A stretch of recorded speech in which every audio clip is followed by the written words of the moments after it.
गुरुर्ब्रह्मा गुरुर्विष्णू गुरुर्देव महेश्वरा सद्गुरु साक्षात परब्रह्म तस्मै श्री सद्गुरुवे नमः। जय जय रघुवीर समर्थ श्रीराम समर्थ। सद्गुरु चरणांना नतमस्तक होऊन आपण या निरूपणास सुरुवात करूया। मायबाप सज्जनांचं स्वागत आहे। समर्थांनी सांगितलेलं आहे, या जीवनाचा जेव्हा आपण प्रवास करतो ना, जेव्हा या पृथ्वी तलावर जेव्हा आपण जन्म घेतो, तेव्हा आपल्यासोबत आहेत ना दोन प्रकारचे प्राणी असतात। ते प्राणी म्हणजे ते जीव म्हणजे कोणते बरं? ते जीव म्हणजे पहिला म्हणजे कर्म आणि दुसरा म्हणजे नशीब। पण या दोघांची सांगड कशी घालायची कधी कधी मनुष्याला कळत नाही। कधी कधी मनुष्य या नशिबावर अवलंबून राहतो आणि आपल्या पूर्ण जीवनाची राख रांगोळीच करतो ना, पण दुसरीकडे कर्म असतात, तो कर्मांवर कधी अवलंबून राहत नाही, पण तो नशिबावर मात्र राहतो। मग आपल्या जीवनामध्ये नशीब मोठे आहेत की कर्म मोठे आहेत? जर मनुष्याने जर सुंदर जीवन जगायचं असेल तर कोणत्या गोष्टीची आस धरावी ते आज आपण या निरूपणामध्ये पाहणार आहोत। समर्थांनी सांगितलेलंच आहे ना, असे सार साचार ते चोरलेसे, येही लोचणी पाहता दृश्य भासे, निराभास निर्गुण ते आकळेना, अहंता गुणे कल्पिताही कळेना। बघा, संपूर्ण विश्वाचं सार असलेलं हे सत्य आहे ना, त्या असलेलं परब्रह्म हे गुप्त असतं। ते दृष्टीला दिसत नाही, डोळ्यांना जे दिसतं ना तो भास आहे आणि सत्य स्वरूप नव्हे। माणसाला अहंकार असल्यामुळं कितीही कल्पना केली तरी आभासरहित आणि त्रिगुणातील असलेल्या परमात्म्याचं ते स्वरूप आहे ना, ते जाणणे शक्य होत नाही। पण समर्थांनी सांगितलेलं आहे ना, जर मनुष्य कर्मरूपी मार्गाने गेला तर त्याला एक ना एक दिवस भगवंत सापडतोच। पण जो मनुष्य नशीबरूपी मार्गाने जातो ना, त्याला लक्ष्मी मिळू शकते, पण लक्ष्मी सहित नारायण मिळणं खूप कठीण आहे। आणि जो कर्माने जातो, तो कर्माने गेलेला मनुष्य त्याला लक्ष्मीही मिळते आणि नारायण सुद्धा मिळतो। आणि आपल्याला समर्थांनी तेच सांगितलेलं आहे ना, मनुष्याचं जीवन समृद्ध करायचं असेल तर लक्ष्मी सहित शोभे नारायण। आम्हाला दोन्ही हवे आहेत, नुसती लक्ष्मी असून काहीच उपयोग नाही। समर्थांनी सांगितलेलं आहे ना, जीवनामध्ये मनुष्याच्या कमी दुःख आहेत का? जिथे जावं तिथे दुःखाचं सावट निर्माण झालेलं आहे। मग तरी सुद्धा मनुष्य नशिबावर का अवलंबून राहतो बरं? या जगामध्ये आहे ना दोन प्रकारचे लोक आहेत। एक, ज्यांना नशीब हे काही नाही असं मानतात आणि ते कर्माच्या प्राथमिकतेवर विश्वास सुद्धा ठेवतात, आणि इतर असे लोक आहेत ना जे प्राणघातक आहेत, म्हणजेच त्यांना नशीब कनेक्शनवर पूर्ण विश्वास आहे। त्यांच्या नशिबात जे काही लिहिलं आहे ना ते घडणारच यावर त्यांचा ठाम विश्वास आहे। म्हणजेच कर्म आणि नशीब या दोन अक्षरांमध्ये माणूस फिरत असतो आणि शेवटी जगातून निघून जातो। आणि या आजच्या तरुणाईला असं सुद्धा वाटतं की काहीही न करता त्याला हवं ते सगळं मिळू शकतं। या विषयावर अनेकदा वाद सुद्धा झालेले आहेत। शेवटी मोठं कोण, नशीब की कर्म? म्हणजे कर्म किंवा नशीब हे अधिक महत्त्वाचं आहे? हा अनादी काळापासून वादाचाच मुद्दा राहिलेला आहे। बघा, महाभारतामध्ये आपण सुद्धा पाहिलं की अर्जुनाला जेव्हा त्याचे नातेवाईक कुरुक्षेत्रावर त्या युद्धासाठी उभे असलेले दिसले, तेव्हा त्याचं शरीर फिरकं पडलं होतं। त्याच्या शरीरामध्ये प्राण न राहिलेला नव्हता. त्याच्या हातातून धनुष्यबाण खाली पडले. तो निर्जीव माणसासारखा पृथ्वीवर पडला. तेव्हा भगवान श्रीकृष्णांना त्यांना गीतेतून ते कर्माचं ज्ञान शिकवलं ना. म्हणजे भगवद्गीतेमध्ये भगवान श्रीकृष्ण अर्जुनाला फक्त कर्म करण्यास सांगतात. अर्जुनाला फक्त कर्म करण्याचा सल्ला देतात. श्रीकृष्ण म्हणतात ना की हे अर्जुना, राज्य तुझ्या नशिबात आहे की नाही ही नंतरची गोष्ट आहे, पण तुला प्रथम युद्ध करावं लागेल. तुला काम करावं लागेल. काळाशी जे लोक लढू शकतात ना तेच लोक आपले नशीब बदलू शकतात. उद्या काय होईल ना याचा कधी विचार करू नका. उद्याचं काय चित्र असेल काही तुम्ही टेन्शन घेऊ नका. उद्याचं चित्र कधी बदलेल हे कळत नाही. चला तर आता आपण एका सुंदर कथेद्वारे आपण हे नशीब मोठं की कर्म मोठं ते पाहूया. एका जंगलाच्या दोन्ही बाजूला वेगवेगळ्या राजांचे राज्य होतं आणि त्याच जंगलामध्ये एक महात्मा राहत होता, ज्यांना दोन्ही राजे आपले गुरुसुद्धा मानत होते. त्याच जंगलाच्या मध्यभागी एक वाहणारी नदीसुद्धा होती. एकाच नदीवरून अनेकदा दोन राज्यांमध्ये भांडण होत असत. एकदा प्रकरण आणखी बिघडण्यापर्यंत पोचलं. कोणताही राजा समेटीसाठी तयार होत नव्हता. त्यामुळे युद्ध निश्चित होतं. दोन्ही राजांनी युद्धापूर्वी गुरूंचा आशीर्वाद घेण्याचा विचार केला आणि गुरु राहत असलेल्या त्या जंगलातील झोपडीपर्यंत पोचले. प्रथम एक राजा आला आणि त्यानं गुरूंना युद्धातील विजयाचे आशीर्वाद मागितले. गुरु काही वेळ त्या राजाकडे पाहून म्हणाला, राजन, तुझ्या नशिबात विजय दिसत नाही. पुढे देवाची इच्छा आहे. हे ऐकून पहिला राजा थोडा अस्वस्थ झाला. मग त्याने विचार केला की जर आपल्याला हार पत्करावी लागली तर आपण सर्व शक्तीनिशी लढू, पण असेच हार मानणार नाही. आणि पराभव झाला ना तरी इतरांसाठी आपण पराभवाचं उदाहरण बनवू, पण सहजासहजी पराभव अजिबात मी स्वीकारणार नाही. या निश्चयानं तो तिथून निघून गेला. दुसरा राजासुद्धा त्या विजयाचा आशीर्वाद घेण्यासाठी गुरुकडे आला. त्यांचं चरण स्पर्श करून त्या विजयश्रींचा आशीर्वाद मागितला.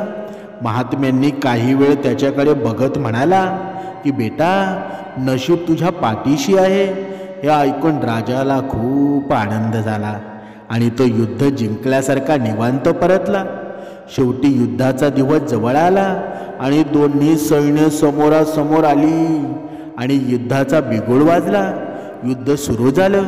एकीकडे नशिबानं हार पत्करली तरी आपण हार मानणार नाही या विचाराने सेना लढत होती आणि आम्ही आमचे सर्वोत्तम प्रयत्न करू, आमचे सर्व देऊ. आणि दुसऱ्या बाजूनं सैन्य लढत होतं की आम्हीच जिंकणार. मग घाबरायचं कशाला. लढत असताना दुसऱ्या सैन्यातील त्या राजाच्या घोड्याची नाळही उतरली आणि घोडा अडखळू लागला. पण राजानं लक्ष दिलं नाही, कारण त्याच्या मनात एकच गोष्ट चालू होती की जेव्हा विजय माझ्या नशिबात असेल ना तेव्हा काळाची काहीच बिशाद नाही, काही काळजी करायचं कारण नाही. काही क्षणानंतर दुसऱ्या राजाचा घोडा अडखळला आणि तो पडलासुद्धा. त्यामुळे राजाही जमिनीवर पडला आणि जखमी झाला. त्याला शत्रूंनी घेरलं. प्रथम राजाच्या शिपायांनी त्याला बंदी करून त्याच्या राजाच्या स्वाधीन केलं आणि युद्धाचा निर्णय झाला होता. युद्धाचा निकाल गुरुजींच्या भाकिताच्या अगदी विरुद्ध होता. निर्णयानंतर गुरुही तिथे पोचले. आता नशीब कसं बदललं याची उत्सुकता दोन्ही राजांना लागली होती. दोघांनीही महात्माजींना विचारलं की गुरुवर हे असं कसं झालं. गुरु हसत हसत म्हणाले. हसत हसत उत्तर दिलं, राजन, तुमचे नशीब बदलले नाही.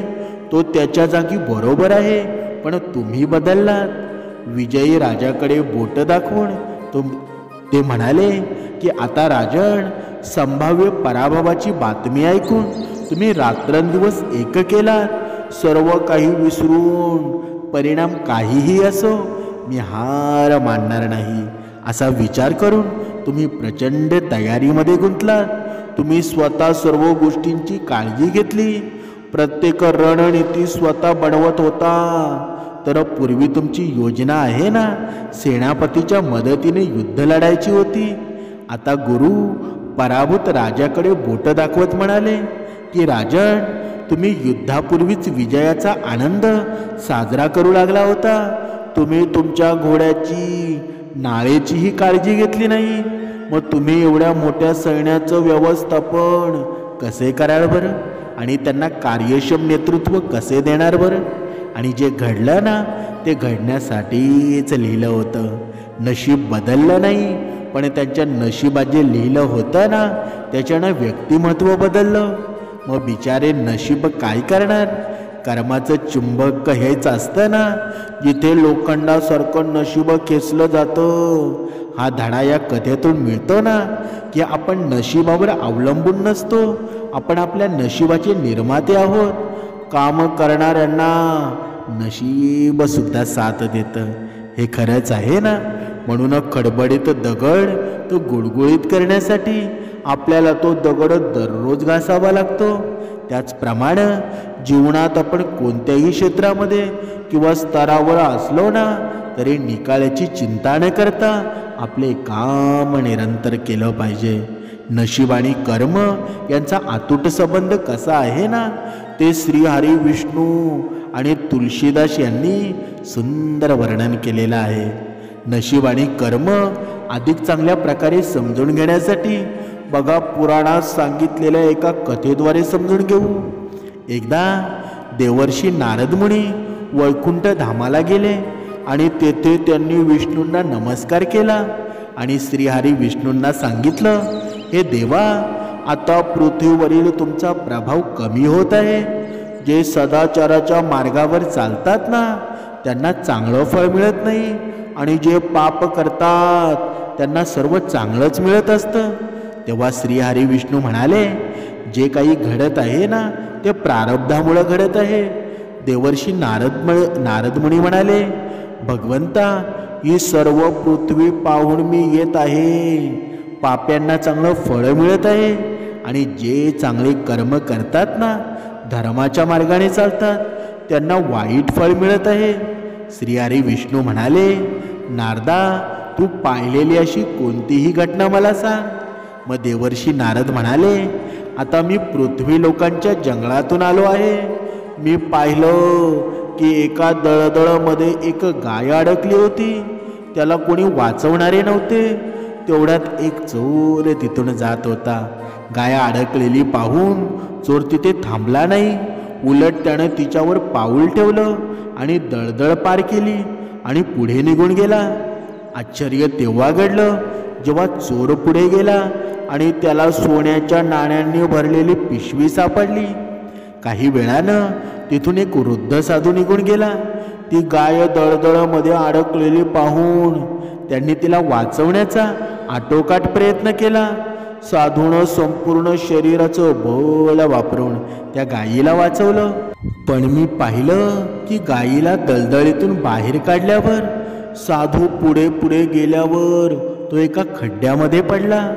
हे परमेश्वरा, आता तुम्हीच सांगा, हा न्याय कोणता आहे बरं? देवर्षी नारदांचं संपूर्ण बोलणं ऐकून झाल्यावर श्रीहरी विष्णू म्हणाले, हे बरोबर आहे नारद, कारण गायीवर पाय ठेवून पळून गेलेल्या चोराच्या नशिबी खजिना अगोदरच होता, आधीच होता. पण त्याच्या पापामुळे त्याला काही नाणी मिळाली. परंतु देवा, नारद म्हणाले, बिचारा त्या साधूनं काही पाप केलं नव्हतं, मग तो खड्ड्यात पडून का मेल्यावर? तेव्हा भगवान विष्णूंनी नारदांना समजावलं की त्या साधूला खड्ड्यात पडावं लागलं कारण त्याच्या नशिबामध्ये अत्यंत वेदनादायी मृत्यू लिहिलेला होता. पण गायीला वाचवल्यामुळं त्याचं पुण्यफळ वाढलं आणि त्याचा मृत्यू किरकोळ दुखापतीमध्ये झाला. त्याला मृत्यूच्या वेळी फार कमी वेदना झाल्या आणि तो स्वर्गाचा अंश झाला. आता नारदजी तृप्त झाले. म्हणूनच माणसाचे कर्म आहेत ना त्याचे नशीब ठरवतं आणि माणसानं आपलं कर्म करत राहिलं पाहिजे, कारण नशीब त्याच्या कृतीने बदलू शकतं. म्हणजे कर्मप्रधान विश्व रुची राखा, जो जस करही सो तसं फळ चाका. म्हणजे याचा अर्थ काय आहे बरं? तुलसीदासांनी सांगितलेलं आहे ना की हे जग कर्माचं वर्चस्व आहे. माणूस जसा पेरतो ना तसा तो कापतो. म्हणजे जसे कर्म करतो त्याचं प्रमाणे त्याचं फळ त्याला मिळतं. येथे फसवणूक नाही, साधं गणित आहे. चांगले कर्म केल्यानं सुख समृद्धी मिळते, या उलट वाईट कृत्य केल्यानं फक्त दुःख आणि संकटच येतात ना. एकेकाळी एका गावामध्ये एक अतिशय दुःखी माणूस राहत होता. बघा, आपल्या निरूपणाचं सार आहे ना, ते सार म्हणजे नशीब मोठं की कर्म मोठं हे आपण पाहत आहोत. तिथून तुम्ही बाजूला कुठे जाऊ नका. बघा, पाहूया. एका गावामध्ये बघा एक कष्टकरी मनुष्य राहत होता आणि त्याच्याकडे पैशाची कमतरता होती आणि त्याचं कुटुंब गरिबीच्या खाईमध्ये होतं. आपल्या चांगल्या दिवसाची आठवण करून देत नशिबाला दोष देत असे. एके दिवशी तो एका वृद्ध ब्राह्मणाकडे जातो आणि त्यानं आपल्या समस्या सांगितल्या. नशिबाला दोष देण्याऐवजी कर्मावर लक्ष केंद्रित करावं असं त्या ब्राह्मणाने त्याला सांगितलं. कर्माचा प्रभाव नशिबावर अधिक असतो आणि आपल्या कर्माने माणूस आपले नशीब बदलू शकतो असं त्यांनी त्याला सांगितलं. ब्राह्मणानं त्याला आपल्यासोबत आपल्या देशात जाण्यासाठी आमंत्रित केलं. प्रवासादरम्यान ब्राह्मण त्यांना एक ज्ञानी संत म्हणून भेटले. संतांनी त्याला आपल्याजवळ बोलावलं आणि त्यांच्या अडचणींवर उपाय सांगितला. संत म्हणाले, तुम्ही देवाच्या कृपेने तुम्ही जीवनात सुखी होऊ शकता. तुमच्या कर्माच्या आधारे देव तुम्हाला फळ देतो. जर तुम्ही चांगले कर्म केले ना तर देव तुम्हाला आनंदसुद्धा देईल. त्याच्या मनात एक नवीन आशा निर्माण झाली. त्यानं ध्यान केलं आणि एका डोळ्यामध्ये चमक दिसली. त्यांनी ब्राह्मण आणि साधू यांच्याकडे जाऊन आभार मानले आणि कृतज्ञता व्यक्तसुद्धा केली. त्याने त्याच्या कृत्यांची प्रशंसा केली आणि त्याच्या दुःखातून मुक्त केल्याबद्दल त्यांचे आभार मानले ना. म्हणजे हळूहळू त्याचं आयुष्य बदलू लागलं. तो सत्य आणि न्यायाच्या मार्गावर चालू लागला. आपल्या कर्मात गुंतला. त्यानं आपलं कुटुंब सांभाळण्यास सुरुवात केली आणि पैशाच्या कमतरतेवर मात करण्यासाठी कठोर परिश्रम केले. रात्रंदिवस मेहनत केल्यानंतर त्याच्या कुटुंबाची परिस्थिती सुधारू लागली. हळूहळू पैसा येऊ लागला आणि त्याच्या आयुष्यामध्ये आनंद निर्माण झाला. स्वतःचे नशीब बदलण्याची ताकद आहे ना त्याला मिळाली होती. एके दिवशी तो पुन्हा साधूकडे गेला आणि त्यांना पाहून त्याचे आभार मानले. त्यानं कर्मानं आपलं नशीब बदलल्याचं ते सांगायला सुरुवात केली. संतांनी त्याला आशीर्वाद दिला आणि म्हणाले, बेटा, हे तुझ्या चांगल्या कर्माचं फळ आहे. तू खरोखरच तुझं नशीब बदललेलं आहेस. नशीब आणि कर्म यांच्या सुसंवाद असायला हवा. बघा, जर नशीब हा एक महत्त्वाचा घटक आहे ना, परंतु आपण आपल्या कृतीकडे देखील लक्ष दिलं पाहिजे. जर आपण खरोखरच कठोर परिश्रम केले, प्रामाणिकपणे काम केले आणि सर्वांचे भले करण्याचा प्रयत्न केला ना तर आपण देवाची कृपा मिळवू शकतो आणि आपलं नशीब देखील बदलू शकतो.